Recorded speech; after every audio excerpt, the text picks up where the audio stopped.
ചക്കക്കുരു വന്നു, മുരിങ്ങക്കോല് വന്നു. ഇനി ആരാന്നല്ലേ? അതന്നെ, നിങ്ങളിപ്പം മനസ്സിൽ വിചാരിച്ച അതേ ആള് തന്നെ. നല്ല പുളിയുള്ള പച്ചമാങ്ങായും പച്ചമുളകും ഉള്ളിയും കറിവേപ്പിലയും ഒക്കെ വെച്ചൊരു അടിപൊളി കറി ഉണ്ടാക്കിയാലോ?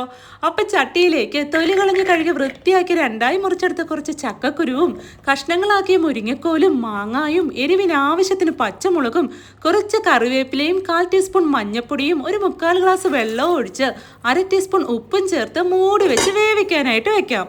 ആ സമയം കൊണ്ട് അരപ്പിനായി ഒരു മിക്സിയുടെ ജാറിലേക്ക് ഒരു മുറി ചെറിയ തേങ്ങായും ഒരു 5-6 ചെറിയുള്ളിയും ഒരു പൊടിക്ക് മാത്രം മഞ്ഞൾപ്പൊടിയും കുറച്ച് വെള്ളവും ചേർത്ത് നല്ല മഷി പോലെ നരച്ചെടുക്കാം. ഈ സമയം കൊണ്ട് ഇതാ നമ്മുടെ ചക്കക്കുരുവും മുരിങ്ങക്കായും മാങ്ങായും ഒക്കെ നല്ലപോലെ വെന്ത് വന്നിട്ടുണ്ട്. ഇനി ഇതിലേക്ക് നമ്മൾ അരച്ചെടുത്ത തേങ്ങാരപ്പും ചേർത്ത് മിക്സിയുടെ ജാറ് കഴുകി ഒരു 3/4 ഗ്ലാസ് വെള്ളം ഒഴിച്ചു കൊടുത്ത് ഉപ്പ് നോക്കി ആവശ്യമെങ്കിൽ ഉപ്പും ചേർത്ത് ചെറു തീയിലിട്ട് ഒരു 2-3 മിനിറ്റ് കൂടെ തിളപ്പിച്ചേച്ച് മാറ്റി അങ്ങ് ഓഫ് ചെയ്യാം.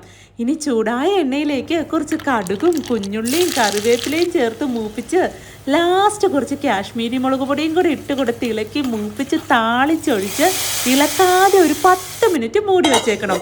പിന്നീട് നമ്മൾ ആ മൂടി തുറന്ന് നോക്കുമ്പോൾ ഒരു സ്മെല്ലിങ് വരും, ഒരു രക്ഷയില്ല. പിന്നെ വെച്ച് താമസിപ്പിച്ചേക്കരുത്. ഇതുപോലെ ചൂടോടെ ചോറിലേക്ക് ഒഴിച്ച് ആ മാങ്ങായും ചക്കക്കുരും ഒക്കെ ഉടച്ച് കുഴച്ചങ്ങ് കഴിക്കണം. അപ്പോൾ എങ്ങനെയാ, ഒന്ന് ട്രൈ ചെയ്ത് നോക്കുമല്ലേ?